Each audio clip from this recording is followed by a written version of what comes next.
Hello, welcome to today's live Q&A session. My name's Rebecca and I'm joining you for the next hour to answer any questions you might have about preparing for OET. So whether you're preparing for your test in the coming weeks, this month, before the end of 2023, or you're looking into taking the test in 2024, wherever you are in your preparation, if you have a question about the best way to prepare, what kinds of things to expect in the test questions, what kinds of things to expect on test day, then feel free to add your questions to the chat, either on YouTube or Facebook, depending on where you're viewing the session from, and I will answer as many of those questions as I can in the next 60 minutes. It's as simple as that. There's no preparation in advance of this session. I never know what questions are going to come up. I simply respond to the questions that you have that you are concerned about and aim to give you some clear, accurate information and to reassure you about your preparation for your test. So hi to everybody joining in today's session already. It's great to see we've got sort of equal numbers joining live on our YouTube and Facebook channels. And I know a lot of candidates will also watch this session after it goes live today. So hello to anyone joining after the session has run. And hello to everybody saying greetings in chat. It's lovely having you all live. So let's have a look and get started on the first question. First question actually came in a little bit in advance of the session. It's from Rasul on YouTube, who says, in a referral letter, if you're writing to an orthopedic surgeon, is it necessary to write about heart disease, hypertension, and related medication? So as I'm sure you all know or are quite aware of, for OET writing, you only have to complete one task, which is to write a letter using a set of case notes that you're given about a patient and the current status of their care. Perhaps the case notes will also include their history, what's been going on up until now. And you need to find out who you are writing to start making a choice about which information you should include in your letter, which information can be omitted. So Rasul's question is really about, if I'm writing to an orthopedic surgeon, potentially some of the information I don't need to include. It's not going to be relevant for the reader. And the way that you make this choice is really asking yourself two questions. Is this information going to impact the care that the reader is going to provide for the patient going forward? And is this information relevant to the current situation? If you answer those questions, either of those questions, yes, then that tells you you do need to include that information in the letter. But if the answer to both of those questions is no, you can safely omit it. There's a little bit more to consider about if you have decided you need to include the information, is how important is this information to the reader? And try to organize your letter in order of importance for the reader. So make sure anything that is really critical information comes near at the beginning of the letter, at the beginning of a paragraph. Anything that is sort of not critical information, but is something that the reader needs to be aware of, can come later in the letter, in the later part of a paragraph. So it's really about highlighting the key information that the reader needs to continue care for the patient.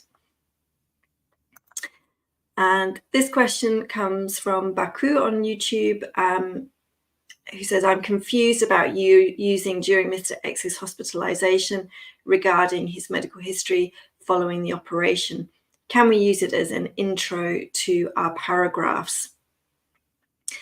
Yes, phrases like these can be useful indicators to the reader at the start of new paragraphs to understand how you are moving the letter forward. So we call these sort of topic phrases or topic sentences to show the reader how the next paragraph, or what the main content of the next paragraph is going to be, and how that is different from the paragraph that you've just finished. So these phrases, Baku, that you're suggesting are acting as these indicators to let the reader know that in your first instance, we're talking about while Mr. X was in hospital. Now we're going to talk about his medical history. They're quite useful and help structure the letter to be as clear as possible. So yes, you can absolutely use them. Awais on YouTube says some quick guidance would be appreciated for the listening and reading sections. So the listening and reading parts of OET are the same for all of the 12 professions that can take OET. So you probably know that doctors and nurses are the biggest proportion of candidates taking OET, but we also have 10 other versions of OET for dentists, radiographers, physios, vets, and others.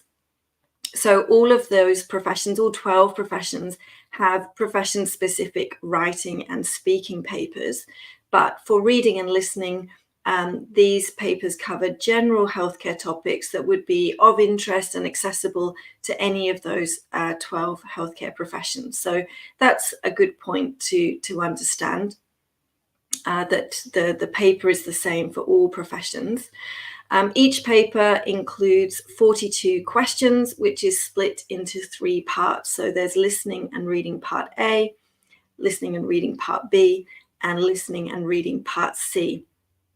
And the difference between those 3 parts are really about different types of listening and reading skills that you need to demonstrate in your work as a healthcare professional. So part A of listening and reading are very much the kinds of listening and reading skills that you use when working directly with patients. So listening to a patient consultation and making notes, or sourcing information for patient treatment from short texts that you are reading.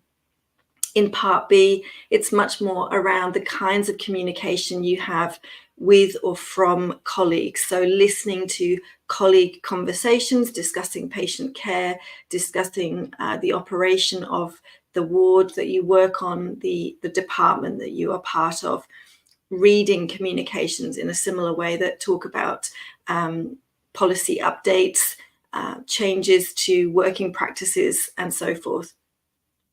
And then listening and reading part C are really looking at the kinds of text that you listen and read to as part of your ongoing professional development that is a requirement for all healthcare professionals. So it's about the kinds of texts and audios you listen to keep your knowledge up to date, to learn about new developments in healthcare, and to understand more about the healthcare world in which you operate. Ambreen on YouTube says, for reading, is it a wise idea to leave the first 7 questions and start from the 8th? So Ambreen, if you asked a poll, even among the candidates attending today's session, you'd get a variety of answers to that question. Some would say, yes, that's a good idea. Others would say no. The official advice from OET is that those 7 questions, or it could be 6, it could be 8, those initial set of matching questions in reading part A are actually designed to assist you with the other remaining questions in the other sections. So the gap fill questions, the sentence completion questions. Those first set of matching questions are designed to help you get an overall idea of what is contained in the 4 texts. They're very quick to answer. You only have to choose A, B, C, or D as your answer. But it does help you get familiar with the contents of the text. That mean when you come to those other sections of questions in part A, you already have an idea of where you're likely to find the information that you need to answer those questions. So the test design has been to help you by doing those questions first, to then make finding the answers to the remaining questions more straightforward. So that is our recommended advice. We know that some candidates feel that answering the other sets of questions first works for them. It's not a case of one size fits all. So Our final recommendation would be to perhaps try doing both strategies, to follow the recommended option from OET of starting and completing the questions in order, trying out the other method and seeing which one works best for you. Malek on YouTube says, how do you start the role play when the card starts with you have already examined the patient? Do you start with a greeting and introduction all over again? All right, Malik. So this is a commonly asked question.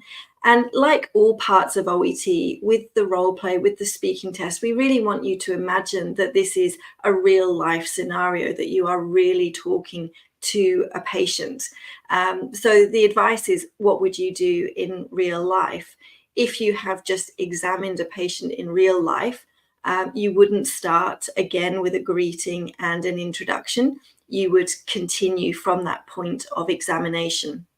So if your roll card says you've just examined the patient, you imagine that those greetings, those introductions have already taken place. You've requested permission to examine the patient. You've now done the examination, and the role play recording starts from the point of you saying, thank you for letting me examine your leg, your foot, whatever it was, and continuing with the task that you have on your roll card.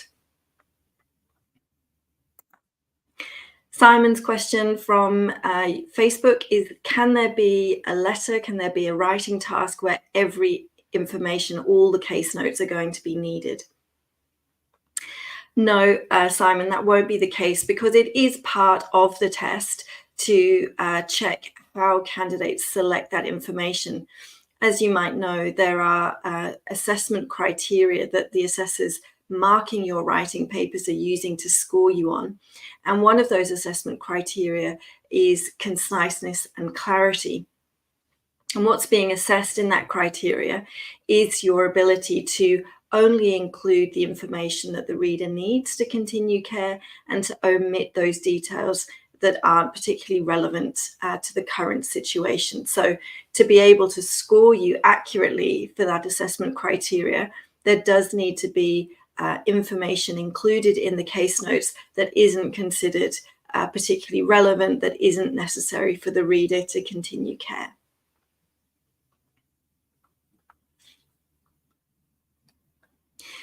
Kellyanne on YouTube is asking for some listening Part C tips.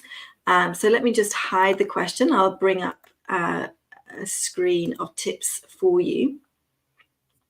So I've got 3 tips for listening Part C.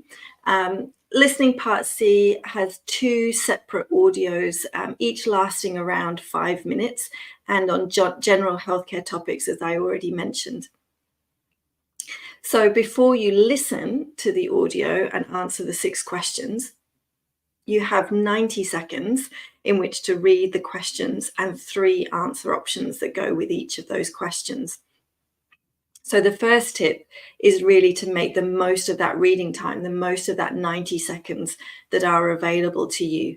I would recommend starting off by reading the 6 questions without the answer options. So just looking at each of the 6 questions, perhaps rephrasing it if it is a sentence completion style question, but getting a really good understanding of what the question is asking and what the key words are in those questions, because those key words will help you understand, particularly when it's a presentation audio, when the speaker is moving on to the next topic, to the next question. Then in the remaining time that you have in those 90 seconds, I'd return and look at the 3 answer options that go with each question. And again, you're trying to look at them in detail, look at the keywords, trying to understand what makes those 3 answer options different from each other, because it's those points of difference that you'll be listening out for when the audio starts playing, to confirm or to omit as a possible answer for your final selection. Once the audio does start, it's really important, and it is a strategy that you need to develop, that you're able to maintain your concentration, to keep your focus while you're listening.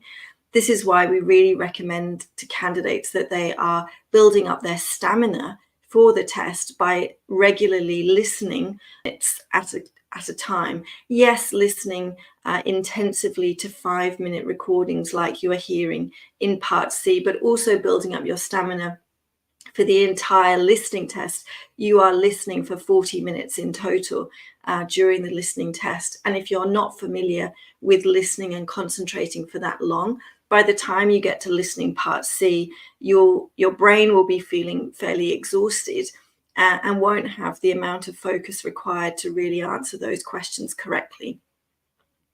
And lastly, the tip I have is to keep up with the audio. So once you are aware, as I said, you've looked at those questions at the start in the reading time, you can see where the speaker will then move on to the subsequent question.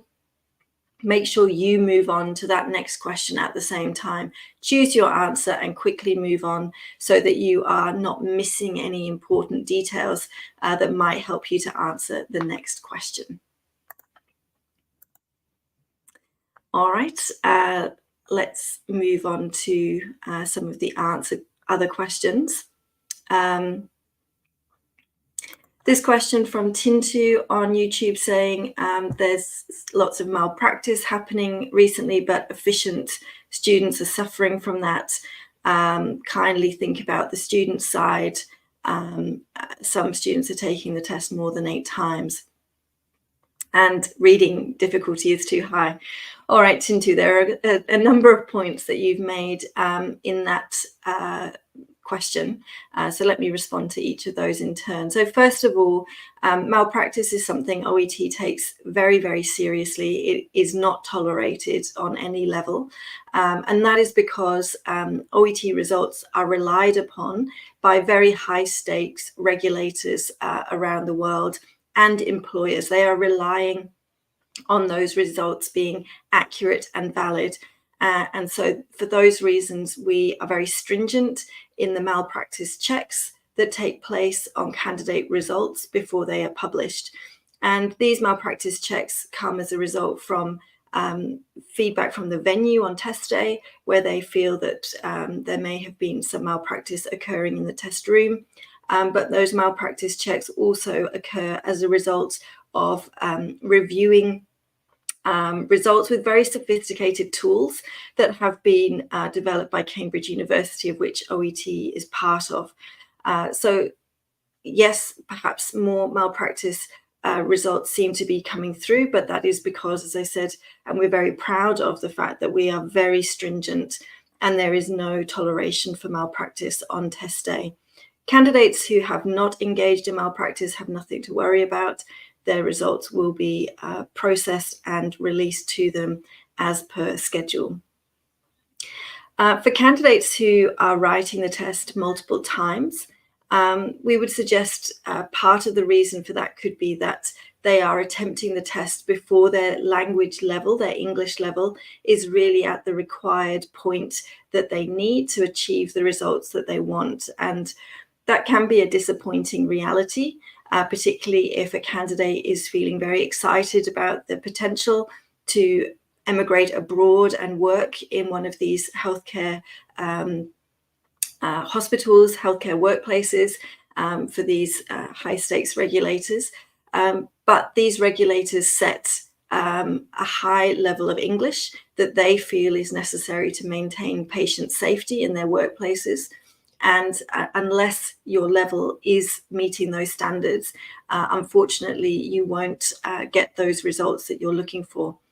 Our advice, if you're not getting the result that you want, even after just taking the test one time, is to be realistic with yourself. If you're not getting the scores that are needed, then to go away, to do the work, to develop those skills, to get them to the level that they need to be, to meet the requirements of the regulators before attempting the test again.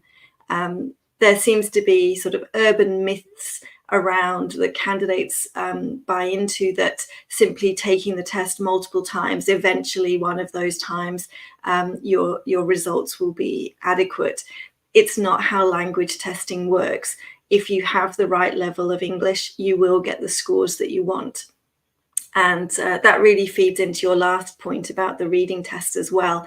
There's been no change in the reading test. The format of the test is the same. The way the test is marked is the same.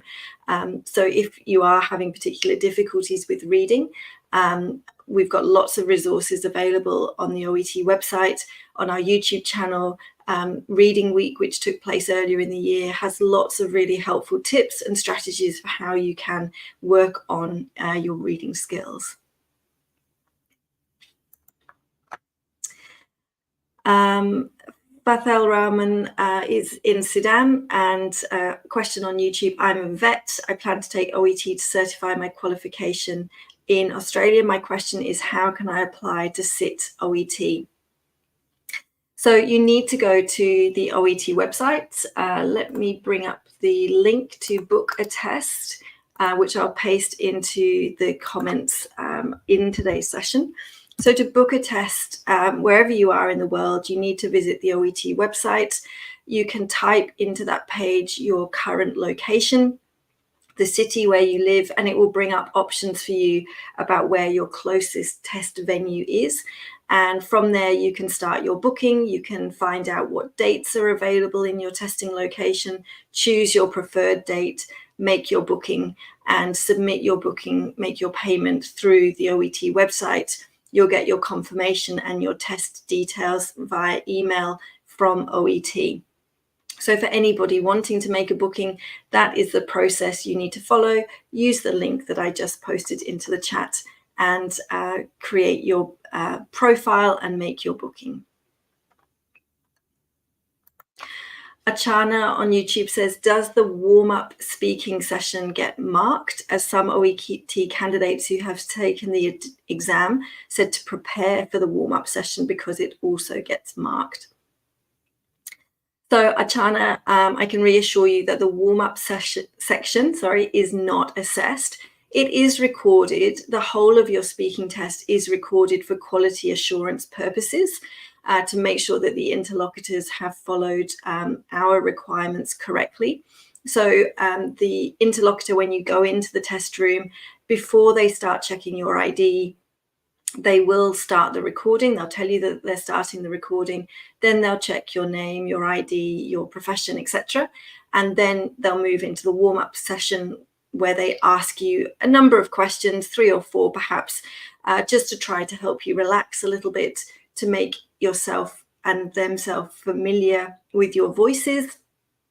But those questions are not assessed. They're quite general questions asking about why you chose to become your profession, what are the skills you feel that someone in your profession needs to have, things like that.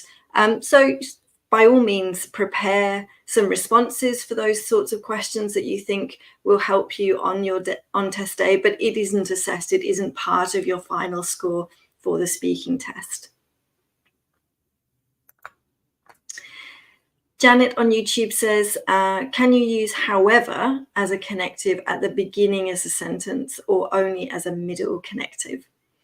So Janet, yes, however can be used either at the beginning or middle placement of a sentence.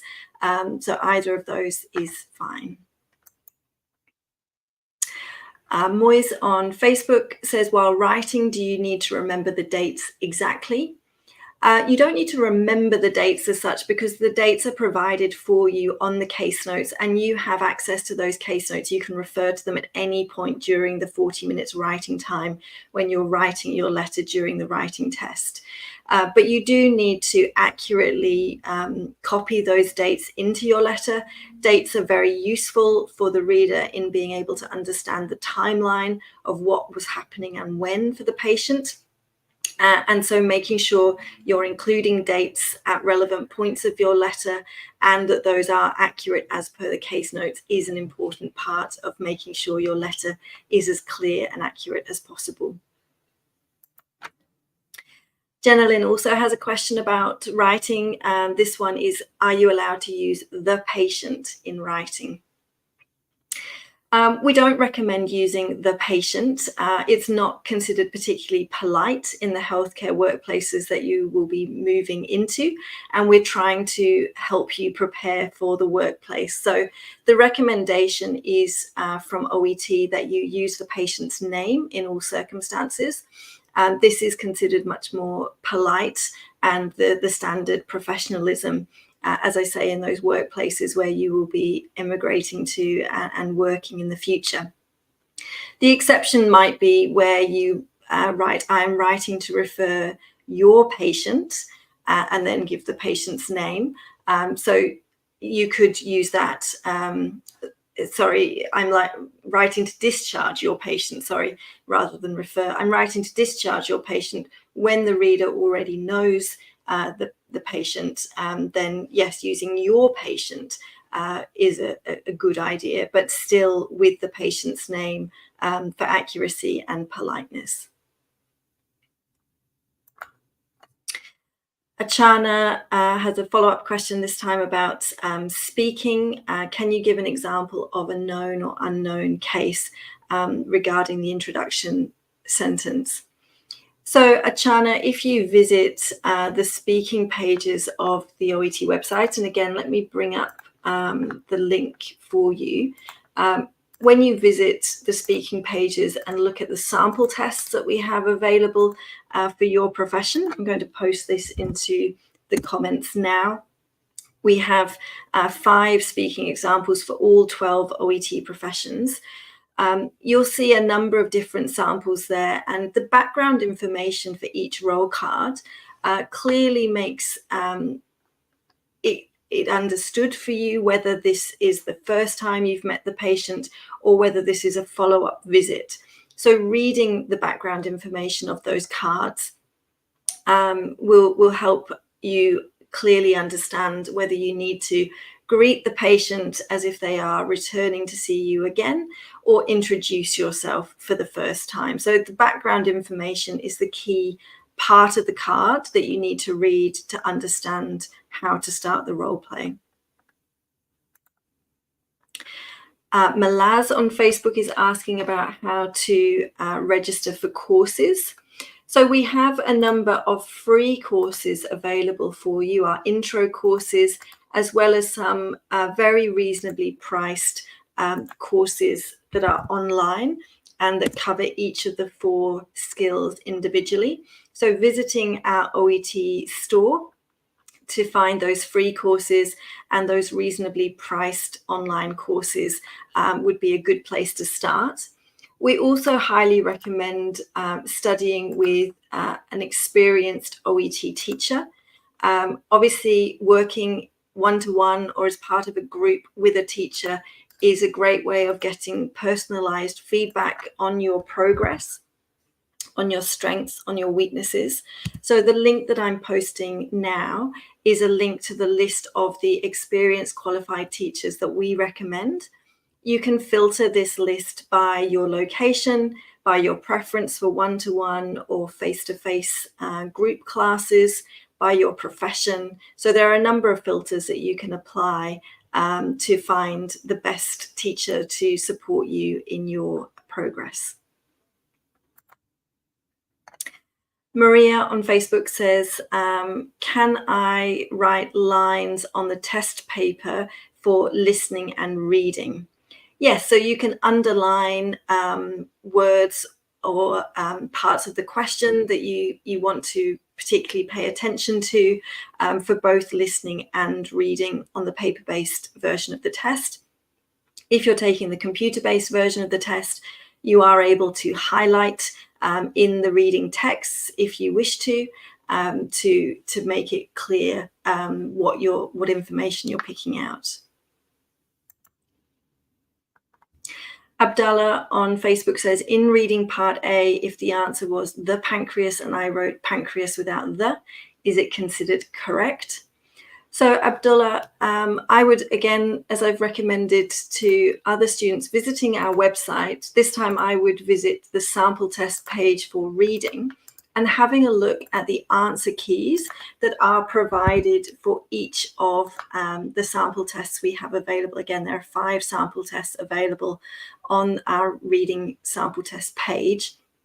If you have a look at those official answer keys for the sample test, you'll notice that whenever an article, a, an, or the, is given, it's in brackets, which shows that this is an optional word to be included in your answer to get it correct. A and the articles are not considered required information to get an answer correct. So the correct answer, if you were reading on the answer key, would show the in brackets and pancreas. You would only need to have written pancreas to get the answer correct. Faru, I think I've just answered your question. Absolutely, there are one-on-one classes, and the link that I provided a short time ago to our list of preparation partners, certainly you can filter, as I said, by one-on-one to search for those teachers and schools offering that option. Animal on YouTube says, can we use more connectors in writing? You can use connectors in your writing. Our advice, though, is that you only use a connector when one is needed. Compared to some other English tests that you might be familiar with, where you're kind of rewarded for using academic style connectors in your essays and things like that.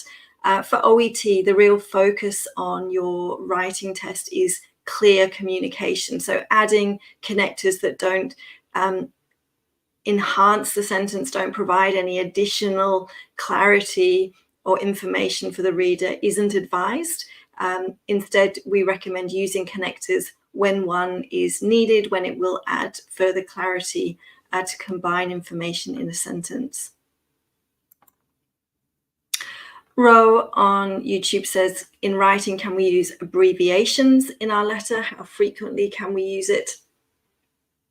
So there are 2 types of abbreviation and how you can use those in your writing. The first type are where the abbreviation is much more common to patients and healthcare professionals than the full form. So examples of those really common abbreviations are MRI, CT, BMI. So those are the common abbreviations that everybody really uses as an abbreviation. It's very unlikely that someone would write out the full form of that abbreviation. So you can use those wherever appropriate as an abbreviation in your letter. Other abbreviations, because this is a formal letter, it's a formal writing task, should be minimized and only really used if the person that you're writing to would be very familiar with that abbreviation. So, for example, whether it was a specialist abbreviation for their work. So COPD would be a very well understood abbreviation for a respiratory doctor or professional. So you could use it with them. I wouldn't use COPD, for example, with an occupational therapist or a dietitian. Felina on YouTube says, how do you write lists of drugs with dose, route, and strength? So our advice on writing any medication or drugs that the reader needs to continue care is the name of the medication and then the dose and route information, the frequency as well of how often that medication is to be taken.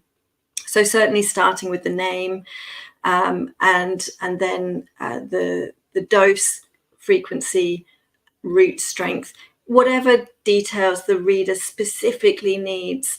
Sometimes the reader may only need to know the name of the medication. Sometimes it may be that they need the name and a bit more detail. So again, it goes back to that earlier question of considering what and how much information the reader needs to know about something. It could be that you don't need to mention the medication if the patient was already taking that medication previously and the person that you're writing to was fully aware that they were taking that medication. So making some decisions about which medications to include. You may not need to include all the medication details that are provided in the case notes, and then organizing it, Thelina, as you've said, by name, dose, route, strength, whatever detail is provided on the case notes. Sabu is asking about how to practice reading and listening part C. So as I've mentioned, we've got lots of free OET materials to support you with your practice for both parts of these tests. So as well as the sample tests that I've been mentioning, I also mentioned the intro course to OET that's freely available from the OET store. We also have some courses, a reading course, a listening course available for a very reasonable price in the OET store. We've also got some ebooks which talk you through how to answer questions for listening and reading. We've got other books available in the store. So there's lots of materials available on the OET website or to purchase through the OET store, as well as those teachers that can work with you more directly on skills to improve listening and reading.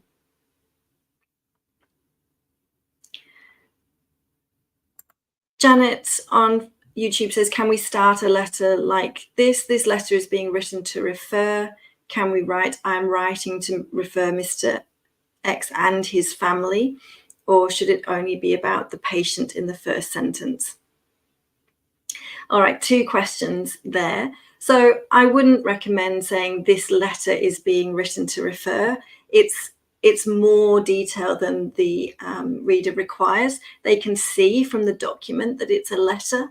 I would suggest simply saying, this is to refer, or I am writing to refer. Get straight into the reason for writing rather than adding those sorts of additional unnecessary words. As a rule, you will start off by introducing the patient and their specific needs. If their family members also have some additional needs, that can come later on in the letter. But start off by introducing the patient and their needs to the reader for clarity, so the reader gets a good understanding of the situation, and then introduce any subsequent or additional needs from the family at a later part of the letter.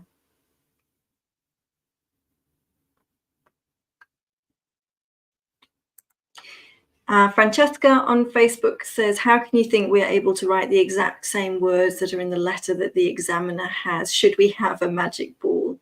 So Francesca, there isn't one perfect letter that the examiners have that they're trying to match your answers against.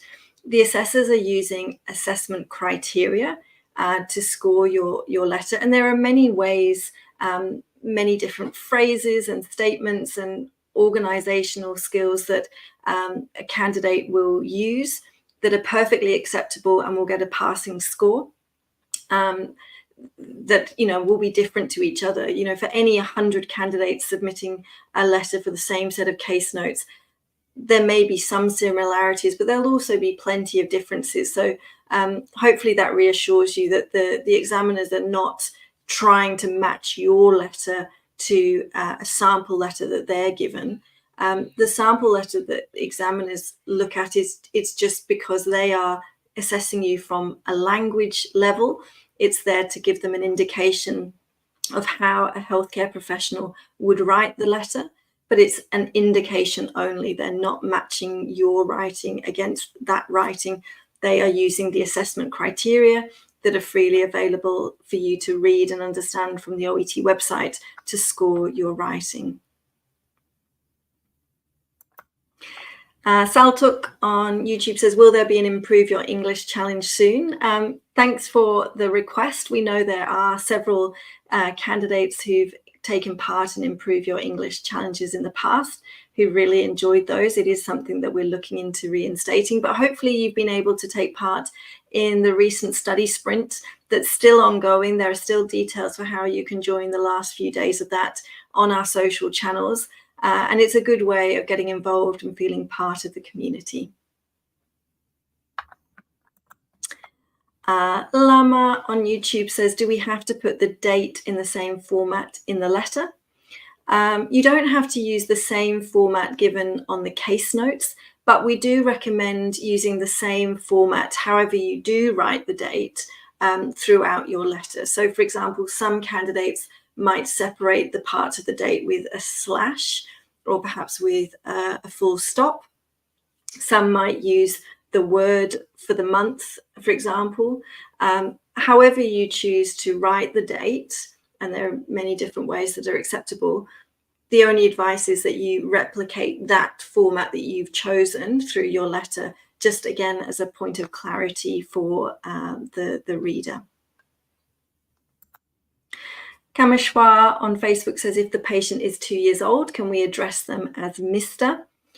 So the recommended advice, and again, this comes back to what's expected in the workplaces that you will be working at in the future, is when the patient is a child, and a child is considered a child patient if they're 16 years or younger, then you don't need to use a title for them. It's less formal. Just using their first name is acceptable and the standard practice.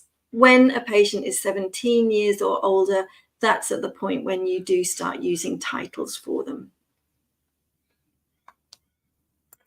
Similar kind of question, this one from Thelina. She's saying, in speaking, is it recommended to use Mr. or Mrs., or should we only use the patient's name? So this really comes down to what the patient, or in your case, the interlocutor, has asked you to call them.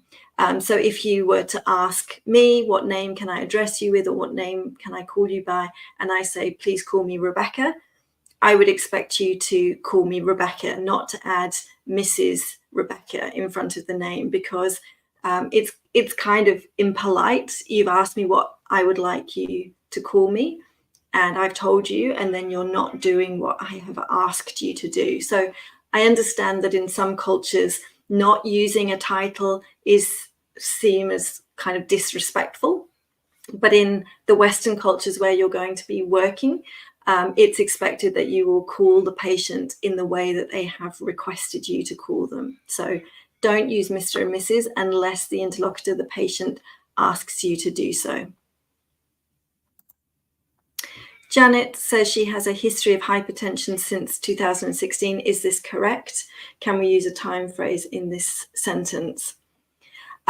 Your sentence is almost correct. You can use that time phrase. The mistake comes from your tense. So you've used present simple, but for this kind of sentence, you need present perfect. She has had hypertension since 2016, and remove a history of. So if you want to say she has a history of hypertension, that is fine as one sentence. If you want to include the time phrase, remove history of, and instead use a present perfect sentence, she has had hypertension since 2016.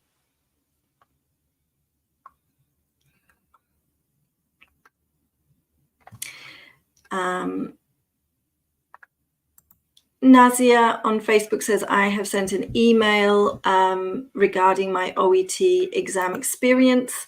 No action has been taken.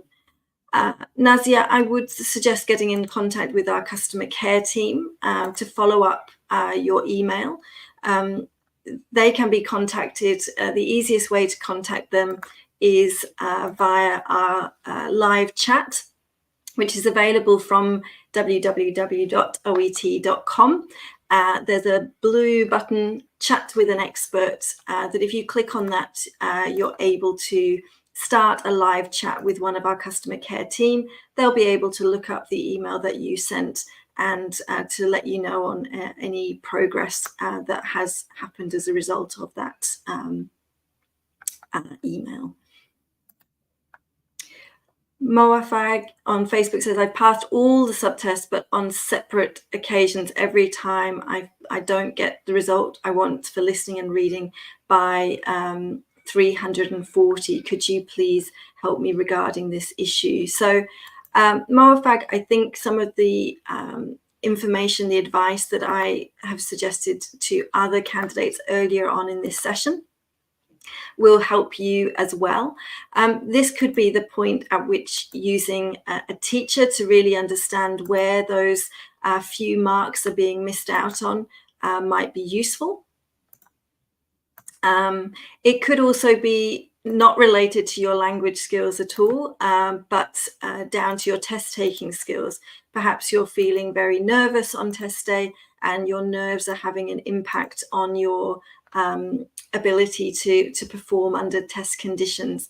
Or perhaps, as I mentioned in response to one of those earlier questions, it's something to do with your stamina. You're not used to listening and reading and writing for that amount of time on a regular basis, and so your concentration levels are wavering. You're not able to maintain the focus required to really get the score that you need in those parts of the test. So hopefully some of the guidance that has already come out of today's session will give you some tips on how you can improve on those scores. You're very close, so well done for getting close to where you need to be, and hopefully with some of those suggestions you'll be able to get over the line. Faru on YouTube says, I'm a midwife, but I'm required to do OET under the nursing category. I'm wondering whether they will consider my profession as a midwife in the writing and speaking part. Yes, absolutely, Farouk. Midwives can certainly see content related specifically to their profession in the writing and speaking tasks. The nursing, all the OET professions are very broad. They cover patient care from birth through to death. So it could well be that one of the speaking cards or the role play scenario does relate to midwifery in those parts of the test.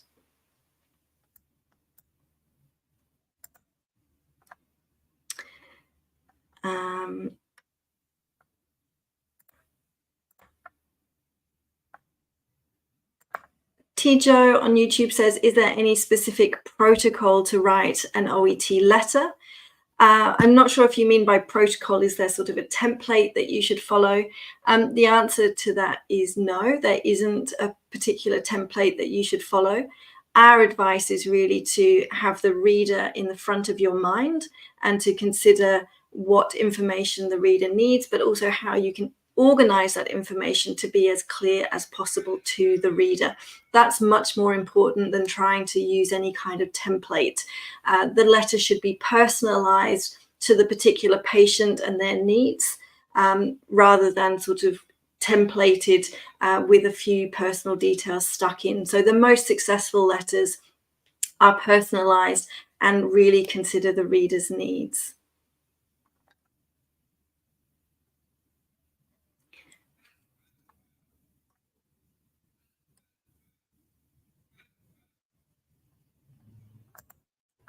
Moise on Facebook says, please consider revising the format for reading, as personally I don't think that this pattern of reading gauges your English skills, rather it just defines how a person thinks from their perspective. Thank you for your feedback. I can assure you that the reading tasks that have been designed and form part of OET are designed in conjunction with regulators, with employers, with past OET candidates who tell us about the kinds of reading that they do in the workplace, that the employers and the regulators tell us what kind of reading skills they feel someone of that profession needs to have to be able to perform their role adequately and safely in the workplace. And so that's why, as I was mentioning earlier, part A of the reading test is really focusing on the kinds of skills that you need to demonstrate when working directly with patients, being put under an element of time pressure that is often part of the healthcare workplace. Part B focuses on collegial communication. And only part C is really around the kind of professional development. But again, professional development is part of any healthcare professional's role. Many healthcare professionals will have mandatory requirements about completing professional development each year, and will need those skills in reading to be able to perform that professional development requirement adequately. Cherry on Facebook says, can I use a pen during listening part A and reading part A? Yes, absolutely. It's your choice to use pen or pencil for those parts of the test.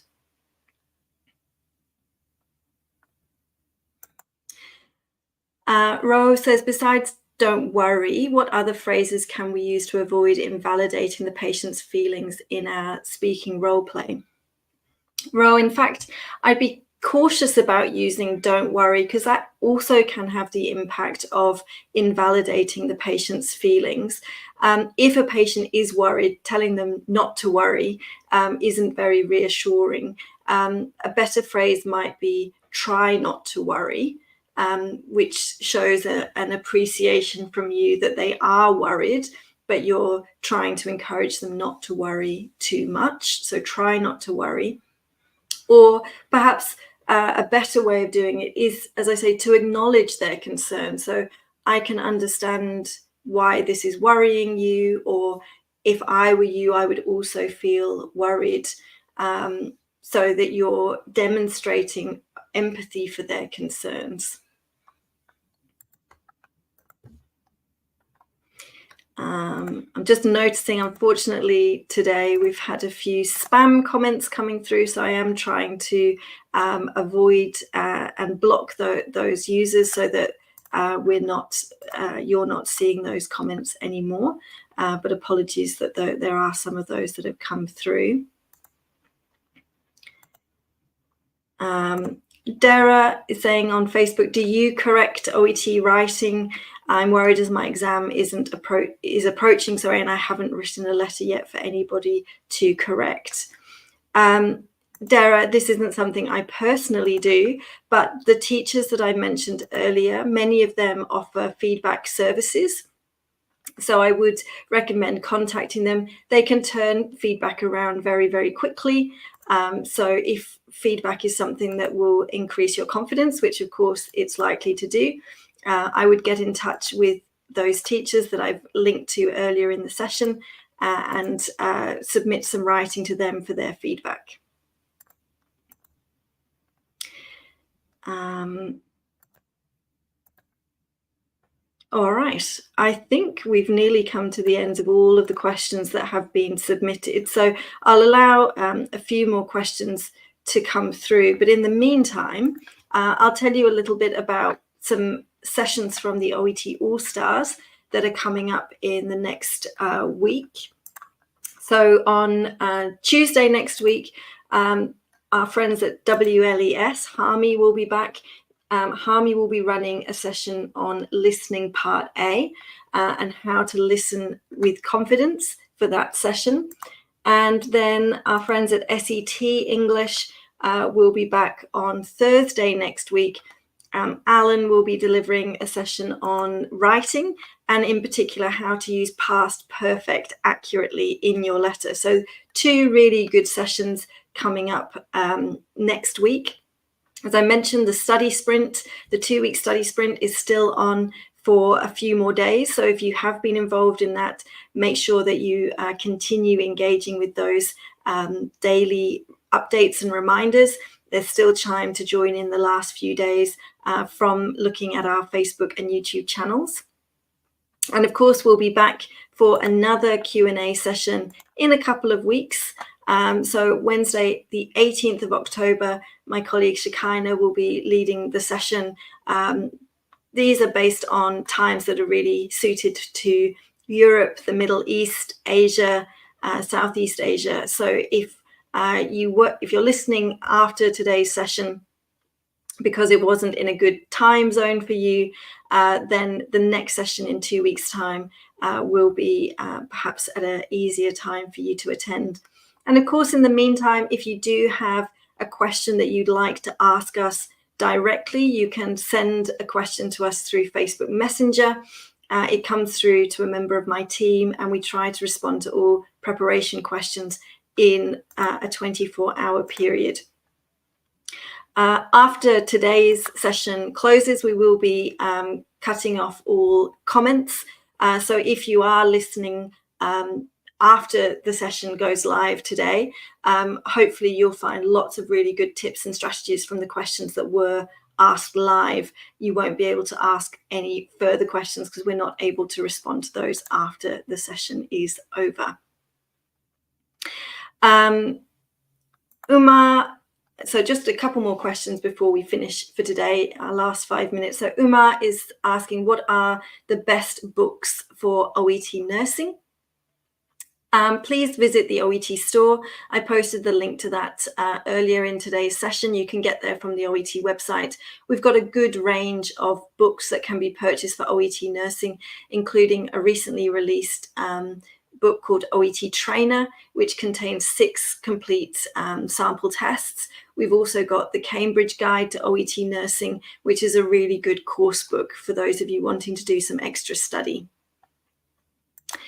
Jojo is saying, what are the best idiomatic phrases that can be used in speaking? Idiomatic phrases are really personal to each speaker. There aren't any that I particularly want to recommend to you. It's also not going to be relevant to use an idiom in every situation and in every role play. So I don't want you to have the impression that dropping idioms throughout your speaking role play is going to somehow increase your score. Occasionally, an idiom will amplify, will improve the conversation, will help personalize the situation with the patient. But it's not something I would specifically worry about. There are resources available online to look at types of idiom, but use them very sparingly, perhaps one in a role play, not more than that. Yes, absolutely, Mamil. Let me bring up the link to teachers. So the teachers will certainly provide feedback on writing and speaking, and they'll ask you to submit your writing and speaking to them. And sorry, that's the wrong link. Let's try that one again. Sorry, it's slow to open. Sorry, what was I saying? The teachers will provide feedback on your writing and speaking, but they can also offer you tuition. So perhaps if they pick out some weaknesses in your writing and speaking, they will then be able to give you some taught sessions to improve on that. Sorry, I'm not sure why the link isn't opening for me. It's being very slow. I'll keep monitoring that and I'll post the link again in a few seconds. Hopefully it's going to load. Rochelle says, do you have an OET book for dentistry? Yes, we do have sample materials for dentistry in the store as well. There is an official practice book for dentistry containing 3 sample tests specifically for dentistry in the OET store. You'll also find a free taster course for dentistry in the OET store that you may be interested in joining.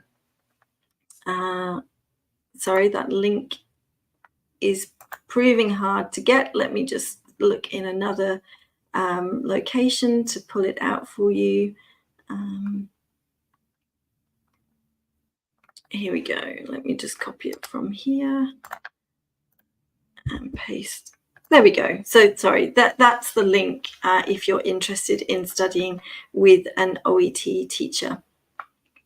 All right, the last question that I've got time for in today's session is from Sunita on YouTube, who says, kindly explain ways of organizing the letter in different settings. So really, the way that you want to organize the letter, as I mentioned earlier, comes down to the reader, what's going to be clearest for them in the way that you're organizing the information. I'm going to post a link to our writing guide. For some reason, Facebook doesn't want to take that link, but you can see the link on our YouTube channel. The writing guide, which you can also get to, it's housed on the writing page of the OET website. So if you're on Facebook and you can't see the link to the writing guide, visit our writing page on the OET website and you'll see the link there to the writing guide. The writing guide contains lots of tips and strategies and examples from other candidates writing about how you should attempt this test and the best way to organize information. So that would really be my recommendation, to understand how to organize your letter for OET. All right, that is the end of today's session. I'm just going to pop up again the details for the session coming up in 2 weeks' time. Hopefully you'll be able to join my colleague Shekinah for that session. And if not, we'll see you again some other time. For those of you taking the test in the meantime, we hope you have a really good and successful test day experience. Thanks very much. I'll see you again soon. Bye for now.